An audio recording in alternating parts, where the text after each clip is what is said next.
Hello guys, welcome to KV tech channel. So ఈ రోజు నుంచి మనమైతే డిఎస్ఏ సిరీస్ అనేది స్టార్ట్ చేయబోతున్నాం. ఈ సిరీస్ లో ఏంటి అంటే నేను మీకోసం లీడ్ కోడ్ లో ఉన్న టాప్ 175 క్వశ్చన్స్ అనేవి పిక్ చేసి దాన్ని ఒక చీట్ షీట్ లాగా రెడీ చేశాను. ఈ చీట్ షీట్లు ఏంటంటే మొత్తం బేసిక్స్ ఆఫ్ ఎరే కాన్సెప్ట్ నుండి మొత్తం strings, 2 pointer, sliding windows, tag, queues, maps, linked list, అలాగే advance data structures, trees, graphs, మొత్తం అన్ని టాపిక్స్ అయితే కవర్ అయిపోతాయి గైస్ ఈ చీట్ షీట్ లో. మీరు ఈ చీట్ షీట్ లో ఉన్న ప్రాబ్లం చేస్తే చాలు, ఈ డిఎస్ఏ లో ఎలాంటి రౌండ్ అయినా మీరైతే ఈజీగా క్లియర్ చేయగలరు. సో నేనైతే ఇప్పుడు ఫస్ట్ టూ సమ్ ప్రాబ్లం నుంచి సాల్వ్ చేస్తాను గైస్. ఒక్కొక్క ప్రాబ్లం సాల్వ్ చేసి వీడియోస్ అనేది అప్లోడ్ చేస్తాను. సో ఇప్పుడు నేనైతే ఈ ప్రాబ్లమ్ ని పైథాన్ లో అయితే సాల్వ్ చేస్తాను. మీరైతే వరి ఏం కావద్దు గైస్. మీరు in case Java or C++ ఏ లాంగ్వేజ్ అయినా మీరైతే ఏం వరి కావాల్సిన లేదు. ఎందుకంటే నేను ఫస్ట్ అనేది ఒక ప్రాబ్లం సాల్వ్ చేసే ముందు ఆ లాజిక్ అనేది క్లియర్ గా ఎక్స్ప్లెయిన్ చేస్తాను. అసలు అప్రోచ్ ఏంటి, లాజిక్ ఏంటి అనేది క్లియర్ కట్ గా మీకు అర్థమయ్యే విధంగానే ఎక్స్ప్లెయిన్ చేస్తాను. వన్స్ మీరు లాజిక్ అర్థం చేసుకున్న వెంటనే నేనైతే కోడ్ రాసి పైథాన్ లో లీడ్ కోడ్ లో ఎగ్జిక్యూట్ చేస్తాను. వన్స్ సొల్యూషన్ ఎగ్జిక్యూట్ అయిపోయిన తర్వాత సేమ్ లాజిక్ ని నేను మీకు జావాలో, C++లో, పైథాన్ లో 3 కూడా ఇక్కడ మీరు సొల్యూషన్ ఉంది కదా, ఈ సొల్యూషన్ లోకి వెళ్తే మీకు కోడ్ అనేది కనిపిస్తుంది. సో ఇక నేను కోడ్ ఇచ్చానంటే మీరు కాపీ చేసి పేస్ట్ చేద్దామని అయితే కాదు. సో మీరు మీ లాంగ్వేజ్ లో అసలు కోడ్ ఎలా రాశారు, లాజిక్ అనేది, సింటాక్స్ అనేది ఎలా ఉందని జస్ట్ చూడడానికి మాత్రమే మీకు ఇక్కడ సొల్యూషన్ అనేది ప్రొవైడ్ చేస్తున్నాను guys. Let's get start in to the video.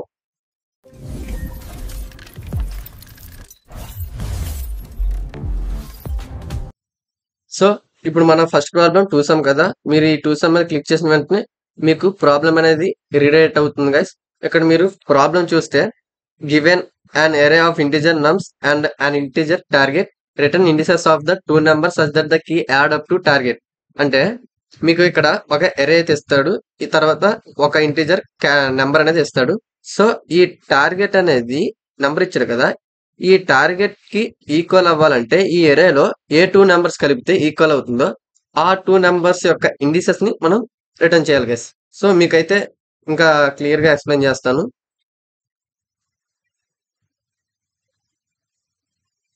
So మీకు ఇక్కడ ఏమి ఇచ్చాడు, గివెన్ అన్ ఇంటిజర్ నమ్స్ అనే ఒక ఇంటిజర్ ఇచ్చాడు, అలాగే ఇంటిజర్ ఒక టార్గెట్ ఇచ్చాడు. అర్థమైందా? ఒక ఎరే, ఒక టార్గెట్. సో ఏంటంటే ఇక్కడ మీకు టార్గెట్ ఇచ్చాడు కదా, ఈ టార్గెట్ అనేది ఈ ఎరేలో ఏ 2 నెంబర్స్ సమ్ చేస్తే 2 సమ్ కదా, సో ఏ 2 నెంబర్స్ సమ్ చేస్తే టార్గెట్ ఈక్వల్ అవుతుందో ఆ 2 నెంబర్స్ యొక్క ఇండిసెస్ అనేది మనం రిటర్న్ చేయాలి. సో ఇప్పుడు ఈ నెంబర్ చూస్తే మీకు 9 కదా, ఈ 9 కి ఈక్వల్ అవ్వాలంటే 2 + 7 ఎంత, 9 కదా. ఈ 9 అనేది ఇండిసెస్ ఎంత, ఎరే ఇండిసెస్ ఎక్కడి నుంచి స్టార్ట్ అవుతుంది, 0 1 2 3 అంటే 0 నుంచి స్టార్ట్ అవుతుంది కదా, 0 1 అనేది మనమైతే రిటర్న్ చేయాలి. సో అవుట్పుట్ ఇది.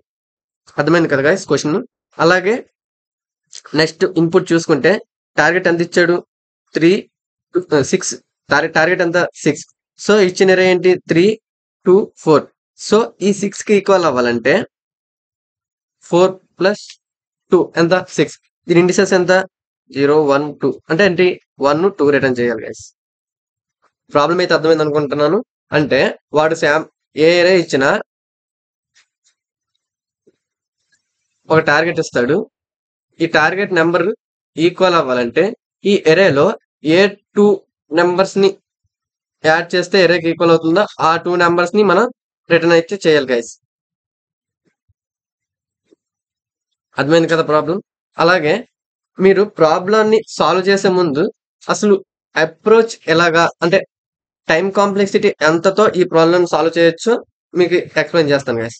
సో మీకు అక్కడ కన్స్టెంట్స్ అయితే ఇచ్చాడు కదా, ఈ కన్స్టెంట్స్ అనేది యూజ్ చేసుకుంటే మనం ప్రాబ్లం ని ఈజీగా సాల్వ్ చేయొచ్చు గైస్. ఫస్ట్లీ కన్స్టెంట్స్ అనేది యూజ్ చేసుకుంటూ ప్రాబ్లం అనేది ఈజీగా సాల్వ్ చేయొచ్చు. అంటే మనకి బేసిక్ గా ఒక స్టార్టింగ్ అప్రోచ్ అనేది మనకి ఐడియా వస్తుంది. సో ఇక్కడ ఏంటి, మనం లూప్స్ కూడా ఇప్పుడు ఎలా రన్ చేస్తాం, ఇప్పుడు ఎరేస్ వస్తే లూప్స్ అనేవి మనం ఆ ఎరేలో ఉన్న ఐదర్ ఆ సైజ్ వరకు, మీన్స్ ఎంత నెంబర్ వరకు లూప్ అనేది రన్ చేస్తున్నాం. సో ఇక్కడ ఏంటంటే ఇక్కడ ఎరే లెంత్ అనేది ఎక్కడి నుంచి స్టార్ట్ అవ్వచ్చు అన్నాడు, 2 to 10⁴.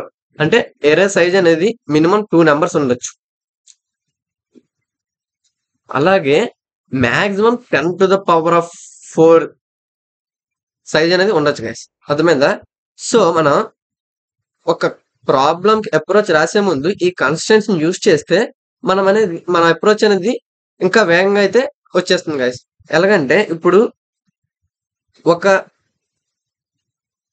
మనకి ప్రాబ్లం అప్రోచ్ మనకి అవుట్పుట్ వచ్చిన తర్వాత కూడా some times time limit exceed error అని వచ్చేస్తుంది. ఎందుకంటే మన యొక్క కంపైలర్ అనే టైం అనేది ఎక్సీడ్ అయిపోతుంది. సో ఇక్కడ ఏంటంటే మనం ఇంకా ఎఫిషియెంట్ గా ప్రాబ్లం అయితే రాయాలి. సో 1 సెకండ్ ఆఫ్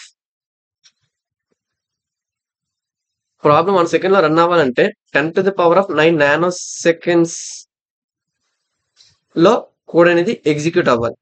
సో ఇక్కడ ఏంటంటే ఇక్కడ ఇచ్చిన కన్స్ట్రెంట్స్ ప్రకారం 10⁴ కదా, దీనికి హోల్ స్క్వేర్ చేస్తే ఎంత? 10⁸ అంటే విచ్ ఈజ్ లెస్ దెన్ 10⁻⁹. అంటే మనం ఈ ప్రాబ్లం ని ఇక్కడ n అంటే ఏంటి? n అంటే ఇదే కదా, లెంతే కదా. నేనేమన్నాను? 2 to 10⁴ సైజ్ అంటే ఏంటి? లెంత్ అంటే n. అంటే n అనేది 10⁴ కదా. ఇప్పుడు అంటే టైం కాంప్లెక్సిటీ మనం బిగ్ ఆఫ్ n² వరకు రాయొచ్చు. అంటే మనం ఈ ప్రాబ్లం కి ఇన్నర్ ఫర్ లూప్ యూజ్ చేసి ఈ ప్రాబ్లం అయితే సాల్వ్ చేయొచ్చు గైస్. అర్థమైంది అనుకుంటా. అంటే inner for loop time complexity ఎంత? Big of n². Inner for loop అంటే ఆ ఫర్ లూప్ అనేది n నెంబర్ వరకు ఐటరేట్ అయితే బిగ్ ఆఫ్, రెండు ఫర్ లూప్ కూడా n నెంబర్ వరకు ఐటరేట్ అయితే బిగ్ ఆఫ్ n². సో ఇప్పుడు n వాల్యూ ఎంత? 10⁴. హోల్ స్క్వేర్ ఎంత? 10⁸, which is less than 10⁹. So మనం ఈ ప్రాబ్లం కి ఫస్ట్ మేజర్ గా బిగ్ ఆఫ్ n² లో ప్రాబ్లం అయితే సాల్వ్ చేయొచ్చు. సో ఇంకా అప్రోచ్ ఉంటాయి. బిగ్ ఆఫ్ n లో రాయొచ్చు, బిగ్ ఆఫ్ లాగ్ n లో చాలా ఉంటాయి. బట్ బేసిక్ గా మనం ప్రాబ్లమ్ ని సాల్వ్ చేయాలంటే first time limit exceed error రాకుండా ఉండాలంటే కాన్స్టెంట్స్ యూజ్ చేసి మన ప్రాబ్లమ్ ని ఏ విధంగా సాల్వ్ చేయాలి ఫస్ట్ తెలుసుకుంటాం గైస్. సో ఇప్పుడు మెయిన్ ప్రాబ్లంకి వచ్చేసరికి నేను ఇక్కడ ఒక ఏరియా తీసుకుంటున్నాను. వాడు ఇచ్చిన ఏరియా 2, 7, 9,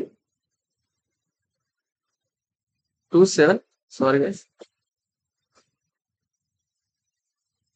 11, 15 కదా. అలాగే టార్గెట్ ఎంత? 9 కదా. సో నేను ఏం చేస్తున్నానంటే ఇక్కడ ఒక పాయింట్ ఫర్ లూప్ అనేది ఇక్కడ స్టార్ట్ చేస్తున్నాను guys. First for loop for i in range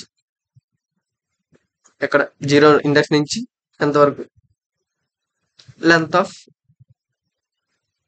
నమ్ అంటే లెంత్ ఆఫ్ నమ్ అంటే ఈ టోటల్ ఈ యొక్క ఎరే మొత్తాన్ని రన్ చేస్తున్నాం ఫర్ లూప్ లో 0 నుంచి స్టార్ట్ చేయి. నెక్స్ట్ ఏంటంటే inner for loop for j in range i+1 to length of నమ్. i+1 ఎందుకు రాశాను? ఎందుకంటే సపోజ్ నేను ఇక్కడ టార్గెట్ అనేది 4 ఇచ్చాను అనుకోండి, ఇక్కడ i కూడా ఎక్కడ స్టార్ట్ అయింది అనుకోండి, j కూడా ఎక్కడ స్టార్ట్ అయింది అనుకోండి. నమ్స్ ఆఫ్ i ఎంత? 2. నమ్స్ ఆఫ్ j 2. 2 + 2 ఎంత? 4. సో మనకి same index position number multiple times అనేది రిపీట్ కాకూడదు. సో అందుకే నేను ఏం చేస్తున్నాను? i అనేది ఎక్కడ స్టార్ట్ అయితే j అనేది ఇక్కడ స్టార్ట్ చేస్తున్నాను. అర్థమైందా గైస్? ఇప్పుడు i ఎక్కడ ఉంది కదా, j ఎక్కడ ఉంది కదా. సో ఫస్ట్ నేను ఏం చేస్తున్నాను? కండిషన్ రాస్తున్నాను. If నమ్స్ of i plus నమ్స్ of j double equals to target. అర్థమైంది కదా. అంటే నమ్స్ ఆఫ్ i అంటే ఏంటి? నమ్ అంటే ఇది. నమ్స్ ఆఫ్ i వాల్యూ ఎక్కడ? 0 నుంచి స్టార్ట్ అయింది, ఇక్కడ నుంచి స్టార్ట్ అయింది కదా, 0 నుంచి. నమ్స్ ఆఫ్ j అనేది ఎక్కడ? i+1 అంటే 1 ఇక్కడ నుంచి స్టార్ట్ అయింది j అనేది. సో ఇక్కడ నేను కండిషన్ చెక్ చేస్తున్నాను. If నమ్స్ of i plus నమ్స్ of j double equals to target. నమ్స్ of i అంటే ఎంత? నమ్స్ ఆఫ్ i వాల్యూ ఎంత? 0 కదా, అంటే ఎంత? 2. నమ్స్ ఆఫ్ j అంటే ఎంత? 1 కదా. i+1 అంటే 0 + 1 1 అంటే ఎంత? 7. 7 + 2 ఎంత? 9, which is equals to target. అర్థమైంది కదా. అయితే ఇక్కడ మనం ఏం చేస్తున్నాం? రిటర్న్ ఏం రిటర్న్ చేస్తున్నాం? I comma J. ఐ అంటే ఏంటి? 0. We are starting from 0. జే అంటే ఏంటి? ఐ ప్లస్ 1 అంటే 0 ప్లస్ 1 అంటే ఎంత? 1. సో ఇవి మనం రిటర్న్ చేస్తున్నాం. అంతే గైస్. లాజిక్ అనేది అర్థమైంది కదా? అంటే మనం ఇక్కడ ఎరేలో ఐ అనేది స్టార్టింగ్ నుంచి ఫస్ట్ నెంబర్ని స్టార్ట్ చేస్తున్నాం. జే అనేది నెక్స్ట్ నెంబర్ని స్టార్ట్ చేస్తున్నాం. ఇప్పుడు ఈ ప్రీవియస్ నెంబర్ ఆ ప్రెజెంట్ కంటిన్యూ నెంబర్ని సాల్వ్ చేస్తే మనకి టార్గెట్ నెంబర్కి ఈక్వల్ అయితే ఆ పర్టికులర్ ఇండెక్స్ అనేది మనం రిటర్న్ చేస్తున్నాం. లెట్స్ సపోజ్ ఇంకో ఎగ్జాంపుల్ తీసుకుందాం గైస్. ఇంకో ఎగ్జాంపుల్లో సేమ్ ఈసారి ఏ నెంబర్ అనేది ఏరే అనేది ఏ తీసుకుందాం. 1 2 3 4 5. నెక్స్ట్ టార్గెట్ అనేది లెట్స్ సపోజ్ 7 అయితే 7 అయ్యడానికి ఛాన్సెస్ ఏముంది? ఇదే కదా. ఈ 2 నెంబర్స్ సమ్ చేస్తే 7 అవడానికి ఛాన్సెస్. సో నేను ఇక్కడ ఏం చేస్తున్నానంటే సేమ్ ఫర్ ఐ అనేది ఇక్కడ నుంచి స్టార్ట్ చేస్తున్నాను. ఐ అనేది 0. జే ఎక్కడి నుంచి స్టార్ట్ అవుతుంది? 1. సేమ్. సో ఇక్కడ మనం ఐ అనేది 0 నుంచి స్టార్ట్ చేస్తున్నాం. జే అనేది ఐ ప్లస్ 1 నుంచి స్టార్ట్ చేస్తున్నాం. ఫస్ట్ మన ఐ వాల్యూ ఎంత? 0. J value i plus 1. If array of i value array of i ఎంత? 0. వాల్యూ ఎంత? 1. అరే ఆఫ్ జే వాల్యూ జే అంటే ఎంత? 1 కదా, అంటే ఇండెక్స్ ఇవి కదా. సో అరే ఆఫ్ 0 అంటే 1. అరే ఆఫ్ జే అంటే 2. ఎంత? 1 plus 2 3 which is not equals to 7. అయిపోయింది. నెక్స్ట్ జే అనేది ఇంక్రిమెంట్ అవుతుంది. జే అనేది 2కి ఇంక్రిమెంట్ అవుతుంది. సో ఇప్పుడు జే 2కి ఇంక్రిమెంట్ అయింది కదా, మళ్ళీ అగైన్ కండిషన్ చెక్ చేస్తుంది. ఐ మాత్రం ఈ జే లూప్ అనేది ఫాల్స్ అయినంత వరకు ఐ అనేది సేమ్ వాల్యూ అయితే మారదు guys. I value same. Next I value 1 దగ్గర సాటిస్ఫై అవ్వలేదు కదా. నెక్స్ట్ ఏం చేస్తున్నాం? జే వాల్యూ 1 దగ్గర అయితే సాటిస్ఫై అవ్వలేదు. సో మళ్ళీ జే అనేది ఇంక్రిమెంట్ అవుతుంది. ఇంక్రిమెంట్ అయిన తర్వాత ఫస్ట్ జే వాల్యూ ఎంత? 1. ఇప్పుడు ప్రెజెంట్ జే వాల్యూ 2. అంటే మళ్ళీ అగైన్ కండిషన్ చెక్ చేస్తుంది. అరే ఆఫ్ ఐ ఎంత? 1 plus array of J value ఎంత? 2 కదా. 2 అంటే ఏంటి? 3 equals to 4 which is not equals to 7.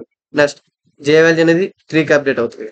3కి అప్డేట్ అయిన తర్వాత మళ్ళీ కండిషన్ చెక్ చేస్తుంది. అరే ఆఫ్ ఐ ఎంత? 1. అరే ఆఫ్ జే వాల్యూ ఎంత? 3 అంటే ఇండెక్స్ 3 దగ్గర ఉన్న వాల్యూ 4 ఎంత? 5 which is not equals to 7. అలాగే మళ్ళీ ఇంక్రిమెంట్ అవుతుంది. 4 array of i value 1 plus array of j అంటే ఎంత? అరే ఆఫ్ 4 అంటే ఎంత? 5 అంటే 6 which is not equals to 7. Next ఏంటంటే మళ్ళీ అరే ఆఫ్ ఇది 5 అవ్వదు. ఎందుకంటే మనం 0 నుంచి లెంత్ ఆఫ్ లెంత్ ఎంత? 5 కదా, అంటే 5 అంటే 0 లెస్ దెన్ 5. ఇక్కడ 4 వచ్చింది కదా, 4 లెస్ దెన్ 5 కండిషన్ సాటిస్ఫై అవుతుంది. అదే జే 5 అయినప్పుడు కండిషన్ నాట్ సాటిస్ఫైడ్ కాబట్టి లూప్ అవ్వదు, కండిషన్ అనేది ఫాల్స్ అవుతుంది. సో మళ్ళీ ఇక్కడ ఐ వాల్యూ అనేది 0 కదా, ఇప్పుడు ఐ వాల్యూ అనేది 1 అవుతుంది గైస్. ఐ వాల్యూ 1 అవుతుంది. సో మళ్ళీ జే వాల్యూ ఎక్కడి నుంచి స్టార్ట్ అవుతుంది? I plus 1. ఐ వాల్యూ ఎంత? 1. 1 ప్లస్ 1 అంటే ఎంత? 2. ఐ వాల్యూ 1 అయితే జే వాల్యూ 2 ని స్టార్ట్ అవుతుంది.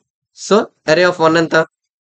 అరే ఆఫ్ 1 అంటే ఎంత? 2 ప్లస్ అరే ఆఫ్ 1 కదా, అంటే జే ఐ వాల్యూ 1 కదా. అలాగే అరే ఆఫ్ జే వాల్యూ ఎంత? 2. అరే ఆఫ్ 2 ఎంత? 3. 2 ప్లస్ 3 4 అంటే నాట్ ఈక్వల్స్ టు టార్గెట్. అలాగే మళ్ళీ జే ఇంక్రిమెంట్ అవుతుంది. ఈ కండిషన్ మళ్ళీ ఎక్కడ ఈ కండిషన్ ఫాల్స్ అయినంత వరకు జే అనేది ఇంక్రిమెంట్ అవుతుంది. ఆఫ్టర్ ఈ కండిషన్ ఫాల్ అయిపోయిన తర్వాత మళ్ళీ ఈ కండిషన్ మళ్ళీ రన్ అవుతుంది.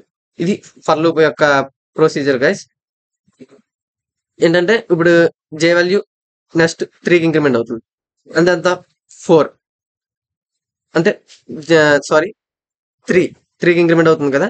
సో అరే ఆఫ్ ఐ ఎంత? మళ్ళీ i value 1. So array of j అంటే అరే ఆఫ్ జే వాల్యూ 3 కదా, 3 అంటే ఎంత? వాల్యూ 4 అంటే ఎంత? 6 again not equals to 7. Next J value మళ్ళీ 4 అంటే ఫర్ జే ఇన్ రేంజ్ మళ్ళీ ఐ వాల్యూ ఎంత? అరే ఆఫ్ ఐ మళ్ళీ సేమ్ 2. నెక్స్ట్ అరే ఆఫ్ జే వాల్యూ ఎంత? 4 అంటే ఎంత? 5 which is equals to the target.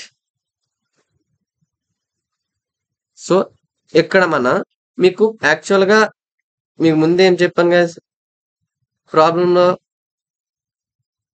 ఇక్కడ నేనేమన్నాను 3, 4 అన్నాను కదా ప్రాబ్లం అనేది, అంటే 2, 3 ఇండెక్స్. మీరు ఇంకొక కూడా చూస్తే ఇక్కడ 2, 5 కూడా టార్గెట్ 7కి ఈక్వల్ అవుతుంది కదా. సో అయితే ఫస్ట్ పేర్ దొరికిందో ఆ పేర్ని మనం రిటర్న్ చేయాలి గైస్, అర్థమైంది కదా. ఇప్పుడు 2, 5, 7 కదా, 2 యొక్క ఇండిసెస్ ఎంత 1, 5 యొక్క ఇండిసెస్ 4. సో మన ఇక్కడ అంటే ఇండిసెస్ ఎంత I, J, దీన్నే మనం రిటర్న్ చేయాలి, రిటర్న్ I, J. అంతే గైస్, ప్రాబ్లం అయితే అర్థమైంది అనుకుంటున్నాను. సో ఇప్పుడైతే మనం ప్రాబ్లమ్ని సాల్వ్ చేద్దాం.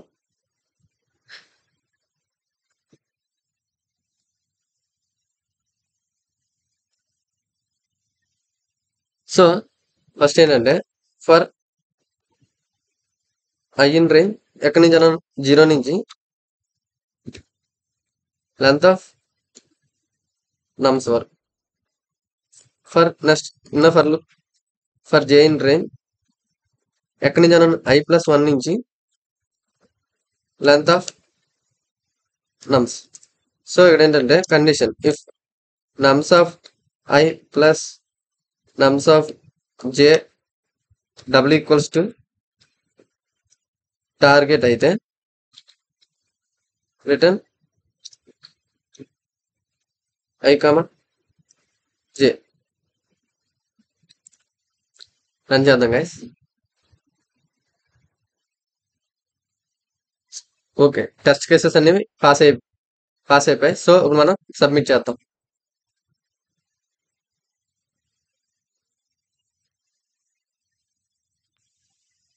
సబ్మిట్ చేసిన తర్వాత కూడా మనకి ఫైనల్ టెస్ట్ కేసెస్ కూడా పాస్ అయిపోయాయి గైస్. ఇదే గైస్ ఈ ప్రాబ్లం యొక్క అప్రోచ్. సో మీకు రిమైనింగ్ అంటే పైథాన్లో సాల్వ్ చేశాను కదా, మీకు జావాలో C++లో కూడా మీకు కోడ్ అనేది సొల్యూషన్ అనేది ఇక్కడ పేస్ట్ చేస్తాను. సో రిమైనింగ్ ప్రాబ్లమ్స్ కూడా నేను ఎక్స్ప్లెయిన్ చేస్తాను. అలాగే మీకు సొల్యూషన్స్ అనేవి ఈ సొల్యూషన్ దగ్గర మీకు పేస్ట్ చేస్తాను. సో ఇదే గైస్ ఇవాళ వీడియో. మీకు కానీ ఈ వీడియో నచ్చినట్టయితే లైక్ చేయండి, అలాగే మీ ఫ్రెండ్స్తో షేర్ చేయండి. సో ఫర్దర్ వీడియో కోసం ఛానల్ని సబ్స్క్రైబ్ చేయడం మాత్రం మర్చిపోకండి గైస్. Thank you.